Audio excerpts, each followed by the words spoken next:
കയ്യിൽ ഒരു ചെറിയൊരു പ്ലാസ്റ്റിക് കഷ്ണം 4 സെൻറ്റിമീറ്ററിൻ്റെ ഇട്ട് കഴിഞ്ഞ് കഴിഞ്ഞാൽ 3 വർഷത്തേക്ക് ഗർഭിണിയാകില്ല എന്ന് പറഞ്ഞാൽ വിശ്വസിക്കുമോ?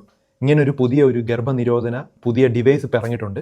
ഇംപ്ലാനോൺ എന്നാണ് പേര്. ഇതിനെക്കുറിച്ചും അതുപോലെ വേറെ മെത്തേഡ്സ്, പല കോൺട്രാസെപ്റ്റീവ് മെത്തേഡ്സ് ഉണ്ട്. ഇപ്പോൾ ഓറൽ കോൺട്രാസെപ്റ്റീവ് ഗുളികകൾ, ഗർഭനിരോധന ഗുളികകൾ, പലതരത്തിലുള്ള ഈ കോൺട്രാസെപ്ഷൻ, അതായത് ഗർഭിണിയാകാതിരിക്കാൻ പലതരത്തിലുള്ള മെത്തേഡ്സ് ഉണ്ട്. ഇത്തരം മെത്തേഡ്സിനെ കുറിച്ച് ഡീറ്റെയിൽ ആയിട്ട് നിങ്ങൾ അറിഞ്ഞിരിക്കേണ്ടതാണ്. കാരണം ഫാമിലി പ്ലാനിങ് അത്രമാത്രം ഇമ്പോർട്ടൻ്റ് ആയതുകൊണ്ട് ഏറ്റവും സൈഡ് എഫക്റ്റ് ഇല്ലാത്ത നമുക്ക് അറിഞ്ഞിരിക്കേണ്ട വിവരമാണ്. ധാരാളം ആളുകളുടെ അറിവിലേക്ക് ഷെയർ ചെയ്ത് കൊടുക്കുക. കാരണം പല ആളുകൾക്കും അറിയാത്തൊരു ടോപ്പിക്കാണ് നമ്മളിന്ന് ഡിസ്കസ് ചെയ്തത്.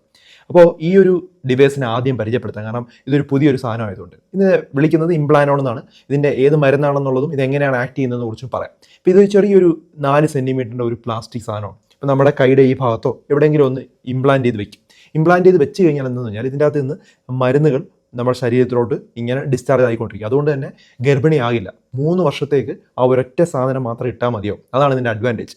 ഇതിനൊരു പ്രോബ്ലം എന്ന് പറഞ്ഞാൽ ചിലപ്പം ഇറഗുലർ പീരീഡ്സ് വരും. കുറച്ച് നാളത്തേക്ക് നമുക്ക് ഈ ആർത്തവ സമയത്ത് ബ്ലീഡിങ് ഒരു പ്രോപ്പർ ആകാതെ കുറച്ച് ദിവസമൊക്കെ കൂടി നിൽക്കാം. ചില വയറുവേദനയൊക്കെ ചില ആളുകൾ റിപ്പോർട്ട് ചെയ്തിട്ടുണ്ട്. പക്ഷേ 3 വർഷത്തേക്ക് ഒരൊറ്റ പ്രാവശ്യം ഇട്ടാൽ മതിയാവും. 3 വർഷം കഴിഞ്ഞ് അത് റിമൂവ് ചെയ്യുകയോ അല്ലെങ്കിൽ വീണ്ടും ഒരു സാധനം നമുക്ക് ഇംപ്ലാന്റ് ചെയ്യുകയോ ചെയ്യാം. ഇതാണ് ഇംപ്ലാനോ എന്നുള്ള സാധനം. ഇപ്പോൾ ഇംപ്ലാന്റ് അകത്ത് എന്ത് മരുന്നാണുള്ളത്? ഇതിൻ്റെ അകത്ത് ഈസ്ട്രജൻ ആയിട്ടുള്ള ഒരു ഹോർമോൺ അല്ല വരുന്നത്. ഇംപ്ലാന്റ് ഒരു ചെറിയൊരു സ്മോൾ ഒരു ഫ്ലെക്സിബിൾ റോളാണെന്ന് പറയാം. സാധാരണ നമ്മൾ കയ്യിലാണ് ഇടുന്നത്. ഇതിനകത്തുള്ളത് ഈറ്റോനോജസ്ട്രാൾ എന്നുള്ളൊരു മരുന്നാണ്. അതൊരു പ്രൊജസ്ട്രോൺ ഹോർമോണാണ്. ഇത് ഇട്ട് കഴിഞ്ഞ് കഴിഞ്ഞാൽ 3 വർഷത്തേക്ക് ഇങ്ങനെ മരുന്ന് പോകുന്നത് കൊണ്ട് തന്നെ ഗർഭിണിയാകില്ല. 99% ആണ് ഇത് ഗർഭം പ്രിവെൻറ്റ് ചെയ്യുന്നത്. ഓക്കെ, 1% മാത്രമേ നമുക്ക് ഗർഭിണിയാവാൻ സാധ്യതയുള്ളൂ. ഇത് പ്രധാനമായിട്ട് എങ്ങനെ ആക്ട് ചെയ്യുമെന്ന് പറഞ്ഞാൽ ഓവുലേഷൻ ഇത് ഇൻഹിബിറ്റ് ചെയ്യും, അതായത് ഇല്ലാതാക്കുകയും അതുപോലെ സെർവിക്കൽ മ്യൂക്കോസ അവിടെ തിക്കണാക്കിയിട്ട് നമ്മുടെ സ്പേമിന് മൂവ് ചെയ്യാനായിട്ട് പറ്റില്ല. അപ്പോൾ അതുകൊണ്ടാണ് അത് ഗർഭം പ്രിവെൻറ്റ് ചെയ്യുന്നത്. ഇപ്പോൾ ഇംപ്ലാനോൺ 99% എഫക്റ്റീവാണ്. പക്ഷേ 1%, 100 പേരിൽ ഒരാൾ പ്രഗ്നൻ്റ് ആവാൻ സാധ്യതയുണ്ട്. അപ്പോൾ ഇതൊരു ഫുള്ളി റിവേഴ്സിബിൾ ആണ് എന്നുള്ളൊരു കാര്യം മനസ്സിലാക്കുക. അതായത് പൂർണ്ണമായിട്ടും നമുക്ക് ഇത് എടുത്ത് മാറ്റി കഴിഞ്ഞാൽ 1-2 മാസം കഴിഞ്ഞാൽ നമുക്ക് പ്രഗ്നൻ്റ് ആകാൻ പറ്റും. പ്രോബ്ലം എന്താണ്? ഇറഗുലർ ആയിട്ടുള്ള ബ്ലീഡിങ് ആദ്യത്തെ 6 മാസം വരാറുണ്ട്. വലിയൊരു ബ്ലീഡിങ് പ്രോബ്ലം വരാറില്ല. പക്ഷെ എന്നാലും ചില ആളുകൾ എങ്ങനെ വരാറുണ്ട്? ചില ആളുകൾക്ക് ബ്രസ്റ്റിൽ ടെൻഡർനെസ് തോന്നും. പിന്നെ അതുപോലെ തന്നെ തലവേദന ഉണ്ടാവാറുണ്ട്. ഈസ്ട്രജൻ ഇല്ലാത്തതുകൊണ്ട് പലതരത്തിലുള്ള ഗുണങ്ങളുണ്ട്. ഇപ്പോൾ നമ്മൾ കഴിക്കുന്ന ഈ ഓറൽ കോൺട്രാസെപ്റ്റീവ് പില്ലുണ്ട്, അതെല്ലാം ഈസ്ട്രജൻ ഗുളികളാണ്. ഇപ്പോൾ ഈസ്ട്രജൻ ഗുളികൾക്ക് ചില സൈഡ് എഫക്റ്റ് ഉള്ളത്. അതിനെക്കുറിച്ച് ഞാൻ ഡീറ്റെയിൽ ആയിട്ട് പറയാം. പിന്നെ അത് മാത്രമല്ല, നമ്മൾ ഗുളിക കഴിക്കുമ്പോൾ എല്ലാ ദിവസവും ഓർത്തോർത്ത് ആ സമയത്തെടുത്ത് കഴിക്കണം. മിസ്സായി പോയാൽ അതിൻ്റെ ഗുണം പോകും. പക്ഷേ ഇതിൻ്റെ ഗുണം എന്താ?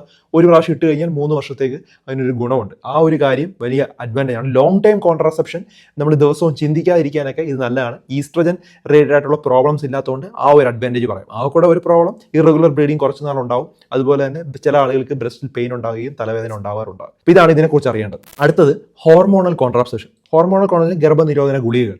ഇതാണ് ഇപ്പോൾ ഏറ്റവും കൂടുതൽ ആളുകൾ കഴിക്കുന്നത്. അതായത് ഹോർമോൺ പ്രഗ്നൻസി ഉണ്ടാകാനുള്ള ഹോർമോൺ പ്രിവെൻറ്റ് ചെയ്യാൻ വേണ്ടി ഉള്ളതാണ് നമ്മൾ ഓറൽ കോൺട്രാസെപ്റ്റീവ് പിൽ, OCP എന്ന് പറയുന്നത്. അപ്പോൾ ഇത് കോമൺ ആയിട്ട് ലോകമെമ്പാടും ഉപയോഗിക്കുന്നതാണ്. 2 ടൈപ്പാണുള്ളത്. കമ്പൈൻഡ് പില്ലുണ്ട്, അതായത് ഈസ്ട്രജൻ പ്രൊജസ്ട്രോണും ചേർത്തതുള്ളതുകൊണ്ട് പ്രൊജസ്ട്രോൺ മാത്രമുള്ള മിനി പിൽസും അവൈലബിൾ ആണ്. അപ്പോൾ ഇതിൻ്റെ ഗുണം എന്താണെന്ന് പറഞ്ഞാൽ ഇതിന് നമുക്ക് ഈ മെൻസ്ട്രൽ ഇറഗുലാരിറ്റീസ് ഇല്ല. അതായത് നമ്മൾ ആർത്തവ സമയത്ത് ഇങ്ങനെ ഇറഗുലർ ആയിട്ടുള്ള ബ്ലീഡിംഗ് ഒന്നും ഇതിനകത്ത് അധികമില്ല.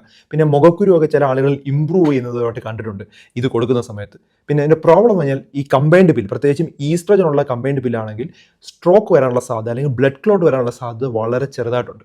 പിന്നെ അത് മാത്രമല്ല, നമ്മൾ മിസ്സാക്കാതെ കഴിക്കണം. അതാണ് ഇതിൻ്റെ ഒരു പ്രോബ്ലം. മിസ്സാക്കി കഴിഞ്ഞാൽ ഗർഭിണിയാവാനുള്ള സാധ്യത ഉണ്ട്. അത് വളരെ പ്രശ്നമാണ്. ഇത് മാത്രമല്ല, ഇത് നിർത്തി കഴിഞ്ഞ് 2 മാസം കഴിഞ്ഞ് വീണ്ടും പ്രഗ്നൻ്റ് ആവാനായിട്ട് പറ്റും. അപ്പോൾ ഇതാണ് ഓറൽ കോൺട്രാസെപ്റ്റീവ് പില്ല് എന്ന് പറയുന്നത്. ഓറൽ കോൺട്രാസെപ്റ്റീവ് പാച്ച് ഇപ്പോൾ അവൈലബിൾ ആണ്. നമ്മുടെ കയ്യിൽ ഒട്ടിക്കുന്നത് ഒരാഴ്ചയിൽ ഒരിക്കൽ മാറ്റുന്ന രീതിയിലുള്ളതും ഇപ്പോൾ അവൈലബിൾ ആണ്. കൺവീനിയൻറ്റുമാണ്. പക്ഷേ അതിപ്പോൾ അധികം ആളുകൾ ഉപയോഗിക്കാറില്ല. പിന്നുള്ളൊരു മെത്തേഡ് എന്ന് പറഞ്ഞാൽ വജൈനൽ റിംഗ് എന്നുള്ളതാണ്. വജൈനൽ റിംഗ് എന്ന് പറഞ്ഞാൽ ന്യൂവാർ റിംഗ് എന്നൊക്കെ പറഞ്ഞ സാധനമുണ്ട്. ഒരു ഫ്ലെക്സിബിൾ റിംഗ് ആണ്. വജൈനയുടെ ഭാഗത്ത് ഇങ്ങനെ ഇടും. അതും അതിൻ്റെ നിന്ന് ഹോർമോൺ സ്റ്റഡി ആയിട്ട് റിലീസ് ആവും. 1 മാസത്തിൽ ഒരിക്കൽ അത് മാറ്റണം എന്നുള്ളതാണ് എൻ്റെ ഒരു പ്രശ്നം. പിന്നെ അതുപോലെ ഇഞ്ചക്റ്റബിൾ കോൺട്രാസെപ്റ്റീവ്സ് ഇപ്പോൾ അവൈലബിൾ ആണ്. അത് ഡിപ്പോ പ്രൊവീര എന്നൊക്കെ പറഞ്ഞ് എല്ലാ 3 മാസം കൂടുമ്പോൾ ഇഞ്ചക്ഷൻ എടുക്കുകയാണ്. അപ്പോൾ അത് ദിവസവും എടുക്കേണ്ട എന്നുള്ളതാണ് ഇതിൻ്റെ ഒരു ഗുണം. പിന്നെ അത് മാത്രമല്ല, അത് നിർത്തി കഴിഞ്ഞ് കഴിഞ്ഞാൽ ഒരു 6 മാസം മുതൽ 1 വർഷമൊക്കെ എടുക്കും പിന്നെ ഗർഭിണിയാവണമെങ്കിൽ. അതാണ് ഈ ഒരു മെത്തേഡിൻ്റെ പ്രശ്നം. അടുത്തതായിട്ട് ഏറ്റവും സേഫ് ആയിട്ടുള്ള മെത്തേഡ് ബേരിയർ മെത്തേഡാണ്. ബേരിയർ മെത്തേഡ് എന്ന് പറഞ്ഞാൽ നമ്മുടെ കോണ്ടം ഏറ്റവും സേഫ് ആയിട്ടുള്ള സാധനം അതാണ്. ഇതൊരു ഹോർമോൺ ഇല്ല. അത് മാത്രമല്ല, നമ്മുടെ സെക്ഷൽ ട്രാൻസ്മിറ്റഡ് ഇൻഫെക്ഷൻ STDs ഒക്കെ പ്രിവെൻറ്റ് ചെയ്യാൻ വേണ്ടി ഹെൽപ്പ് ചെയ്യും. മെയിൽ കോണ്ടം ഉണ്ട്, ഫീമെയിൽ കോണ്ടം ഉണ്ട്. മെയിൽ കോണ്ടമാണ് വൈഡ്ലി അവൈലബിൾ ആയിട്ടുള്ളത്. എല്ലാ തരത്തിലുള്ള സെക്ഷൽ ട്രാൻസ്മിറ്റഡ് ഇൻഫെക്ഷനും അത് പ്രൊട്ടക്റ്റ് ചെയ്യും. അപ്പം ഈ 2 സാധനമാണ് ഏറ്റവും സേഫസ്റ്റ് മെത്തേഡ്. ഇനി ഇതിന് എത്രമാത്രം സക്സസ് റേറ്റ് ഉണ്ട്, എത്രമാത്രം ഫെയിലിയർ റേറ്റ് എന്നുള്ളതും കൂടെ ഞാൻ പറയാം. കോണ്ടമിൻ്റെ ഏറ്റവും വലിയ അഡ്വാൻറ്റേജ് എന്ന് പറഞ്ഞാൽ സെക്ഷലി ട്രാൻസ്മിറ്റഡ് ഇൻഫെക്ഷൻ പ്രിവെൻറ്റ് ചെയ്യാൻ ഈ പറഞ്ഞ എല്ലാ മെത്തേഡ്സിലും ഇതിന് മാത്രമേ കഴിയുള്ളൂ എന്നുള്ളതാണ്. ഏറ്റവും അവസാനമായിട്ട് ഇൻട്രാ യൂട്രൈൻ ഡിവൈസ് IUD എന്നൊരു സാധനമുണ്ട്. കോപ്പർ ടി എന്നൊക്കെ പറഞ്ഞ സാധനം, ഒരു T ഷേപ്ഡ് സാധനമാണ് നമ്മൾ യൂട്രസിലോട്ട് ഒരു ഡോക്ടർ ഇൻസേർട്ട് ചെയ്യുന്നത്. മിറീന എന്നൊക്കെ പറഞ്ഞ സാധനമുണ്ട്. ഇതൊരു 3 മുതൽ 8 വർഷം വരെയൊക്കെ പ്രഗ്നൻ്റ് ആകാതിരിക്കാൻ വേണ്ടി ഹെൽപ്പ് ചെയ്യും. പിന്നെ കോപ്പർ IUD ഉണ്ട്. കോപ്പർ IUD ആണെങ്കിൽ ഹോർമോൺ ഇല്ലാത്തതാണ്. അത് 10 വർഷം വരെയൊക്കെ നമുക്ക് പ്രഗ്നൻ്റ് ആവാതിരിക്കും. പിന്നെ ചിലപ്പോൾ ഇറഗുലർ പീരീഡ്സ് ഒക്കെ ആദ്യമൊക്കെ ഉണ്ടാകാറുണ്ട്, പിന്നെ അതങ്ങ് ശരിയായിക്കോളും. അപ്പോൾ ഇതാണ് കോപ്പർ IUD. ഇപ്പോൾ ഇത് നോൺ ഹോർമോണലാണ്, കുറച്ചുകൂടെ എഫക്റ്റീവ് ആണെന്ന് പറയാം. ഹോർമോണൽ എടുക്കാതിരിക്കുന്നതാണ് ഏറ്റവും നല്ലത്. ഏറ്റവും അവസാനമായിട്ട് നിങ്ങൾ ഒരു മാർഗം കൂടെ അറിഞ്ഞിരിക്കണം, അതായത് കംപ്ലീറ്റ് ആയിട്ട് സ്റ്റോപ്പ് ചെയ്യുക എന്നുള്ളത്. അതിനെ നമ്മൾ പറയുന്നത് ട്യൂബൽ ലൈഗേഷൻ എന്ന് പറയും. പെർമനൻ്റ് ആയിട്ടുള്ള കോൺട്രാസെപ്ഷനാണ്. ഇപ്പോൾ ഫീമെയിൽ സ്റ്റെറിലൈസേഷനിൽ ഫെലോപ്പിൻ ട്യൂബ് കട്ട് ചെയ്യുകയോ അല്ലെങ്കിൽ സീൽ ചെയ്യുകയോ ചെയ്യും. അത് പെർമനൻ്റ് ആണ്. ആണുങ്ങളുടെ ചെയ്യും വാസെക്ടമി എന്ന് പറയും. വാസ് ഡിഫറൻസ് എന്ന് പറഞ്ഞ സാധനം കട്ട് ചെയ്യുകയോ സീൽ ചെയ്യുകയോ ചെയ്യും. അപ്പോൾ ഇത് പെർമനൻ്റ് ആയിട്ട് പ്രഗ്നൻ്റ് ആകാതിരിക്കാൻ വേണ്ടി ചെയ്യുന്നതാണ്. അപ്പോൾ ഇത് മിക്കവാറും നമ്മൾ ഗർഭമൊക്കെ നിർത്തുന്നത്, ഗർഭധാരണം നിർത്തുന്ന സമയത്ത് ചെയ്യുന്ന മെത്തേഡാണ്. അപ്പോൾ എല്ലാത്തിൻ്റെ അഡ്വാൻറ്റേജും ഡിസഡ്വാൻറ്റേജും, ഏതാണ് ഗുണം, ഏതാണ് എഫക്റ്റീവ്, അത്തരം കാര്യങ്ങളെല്ലാം ഡീറ്റെയിൽ ആയിട്ട് പറഞ്ഞിട്ടുണ്ട്. ഇനി നിങ്ങൾ കയ്യിലാണോ ഇൻസേർട്ട് ചെയ്യേണ്ടത്, അതോ ഇനി പില്ലാണോ എടുക്കേണ്ടത്, ഇതെല്ലാം നിങ്ങൾക്ക് തന്നെ തീരുമാനിക്കാൻ പറ്റും. ഒരു തെറ്റായ ഒരു പ്രവണത ഇപ്പോൾ നമ്മുടെ സമൂഹത്തിൽ നടന്നുകൊണ്ടിരിക്കുകയാണ്. അതായത് അൺസേഫ് ആയിട്ടുള്ള സെക്സ് ചെയ്ത് കഴിഞ്ഞാൽ ഇമ്മീഡിയറ്റ് ആയിട്ട് IPL പോലുള്ള മരുന്നുകൾ വാങ്ങിച്ച് കഴിക്കുക. ഈ IPL എന്ന് പറഞ്ഞു കഴിഞ്ഞാൽ നമ്മൾ സാധാരണ ഓറൽ കോൺട്രാസെപ്റ്റീവ് പിൽസ് കഴിക്കുമല്ലോ, അതായത് ഗർഭനിരോധന ഗുളികകൾ. അത് 1 മാസം അല്ലെങ്കിൽ 2 മാസം 3 മാസം കഴിക്കുന്ന ഗുളികയുടെ ഡോസാണ് ഒറ്റയടിക്ക് നമ്മൾ IPL നമ്മൾ കഴിക്കുന്നത്. അപ്പോൾ അതുകൊണ്ട് അത്രമാത്രം ഡോസാണ് നമ്മുടെ ശരീരത്തിലോട്ട് എത്തുന്നത്. വല്ലപ്പോഴും ഒരു വളരെ എമർജൻസി ആയിട്ടുള്ള സിറ്റുവേഷനിൽ കഴിക്കുന്നത് പോലെ അല്ല നമ്മൾ ഇടയ്ക്കിടയ്ക്ക് കഴിക്കുന്നത്. ഇപ്പോഴത്തെ ഒരു കോമൺ ഒരു കാര്യമായി മാറിയിരിക്കുകയാണ്. ഞാൻ UK ഉണ്ടായിരുന്ന സമയത്ത് പല കൊച്ചു കുട്ടികളും 20 വയസ്സ് 18 വയസ്സ് 19 വയസ്സുള്ള കുട്ടികൾ എമർജൻസി ഡിപ്പാർട്ട്മെൻറ്റ് വന്നിട്ട് IPL ചോദിക്കും. നമുക്കത് കൊടുത്തേ പറ്റൂ. അതാണ് UK ലോ.